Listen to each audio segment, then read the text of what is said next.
A lot of times the week after a box logo drop, it could be a down week, but thankfully we actually have a good collab. Let's talk about it. Welcome to the channel. This week, Supreme is once again collaborating with Undercover, a Japanese brand started in 1993 by designer Jun Takahashi. Now, this isn't the first time Supreme has collaborated with them, and in fact, one of the items from their collaborations is probably one of the most famous Supreme items that has dropped in the last 10 years. Now, we don't have anything to that level this time around, but I actually think there's a lot of good items. Let's start with the lowest voted item on Supreme community to the highest. First off, I gotta say, I really like the way they shot this luck book. It looks like they shot it, then took a picture of it from the computer. Hey, that's a good idea. I think I'm gonna try that. The lowest voted item of the week so far is the Undercover Moto jersey. Now, I'm actually a big fan of Supreme jerseys. This one though, I like the side that says anti-war, but the side that says anti-you just feels like Paramore merch vibes. So I don't know, this might be a pass or it might be the one item I get. We have the Undercover studded BDU jacket. Now the thing is, I love BDU jackets just as much as I love moto jerseys, but this one features tiny studs throughout the whole jacket. That just makes it seem like, yeah, they tried to do something different, but it just doesn't work for me. I think every collection has that marquee item. You go back in time and say, yeah, that was the must-have item. And a few years ago, that was gonna be this coach's jacket. But now I think it's this puffer jacket, and there's just so many things going on with it. You got the sensibilities of a puffer jacket, but then they said, hey, let's add the leather sleeves to it and then add studs on top of it.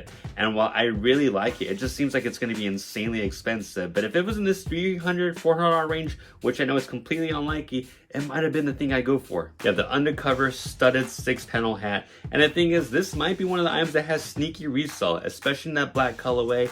Aside from the tees, this might be the one item to go for that's in that good price range that might have resale value. We have the Undercover zip-up sweatshirt, and this just feels bland. It looks like something that would have been dropped by Crew. You remember that brand, Terry Candy? You know. We have the Undercover football top. Now this is going to be a thicker shirt, not your regular t-shirt. So if you like this, be prepared to spend around $108 for this. The Undercover track jacket and pants, this just feels like a miss. The nice thing is that it's probably going to be the most accessibly priced item. Unfortunately, it's just really boring. The Undercover trench jacket. Now this is nice because it actually is two jackets in one. You got your trench coat and then a puffer inside.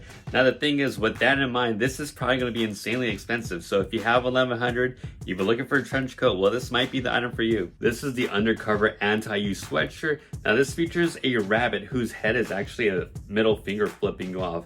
It's okay, but if you like this design, there's actually a better item coming up. This is the Undercover belt waist bag, and I actually really like this. If this is under 100, this is definitely be something I'd pick up.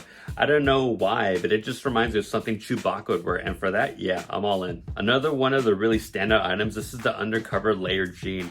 I really like this blue colorway. I really like the idea that it has this flannel wrap you could take off, fully zippable.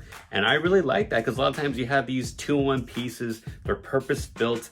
I like to be able to wash my jeans on a regular basis, and that flannel material, if it wasn't detachable, probably would have been a big hassle to wash. So they actually had that in mind. I really like this. If this is under $250, I think I'd go for it, but that might be a big if. Short sleeve flannel shirt. This cut looks a little wide, and I'm not sure why it had to be short sleeve. I think it would have been even cooler if they just had like maybe frayed short sleeve edges. That would have been cool, but I would have preferred a long sleeve. This one's a pass. And in this collection, we have 3 t-shirts. The first one's the tag tee. I think this is pretty plain. This one's a pass for me. The second one is probably the one I'm personally most excited about. This is featuring artwork from Lupin the Third. So you got a triple collaboration. Really excited about this one, especially in black. And the third one is going to be the most popular one. This features a face with the giant sup S underlined, and it's going to be the most popular one because it's the most similar to ones they've done in the past. And rounding out the collection is the Anti-You rug. This is made by Gallery 1950, a well-respected rug making company. Now the thing is, since the last time Supreme has released a rug, there's been a big influx of people making their own rugs, so the novelty of something like this has kind of waned a little bit, but I still think it's a good collector's piece, and over time, the Gallery 1950 pieces have resold really well, so it might be one to keep on your radar. So that's the Undercover collection. I think there's a lot of good items, a couple items I think I'm really going to go for. I'm hoping to actually go in store this week, so I'm excited to do that. And there's more information coming too. Week 6, we got the bobblehead coming, we got the Zippo keychain coming. Let me know what you're interested.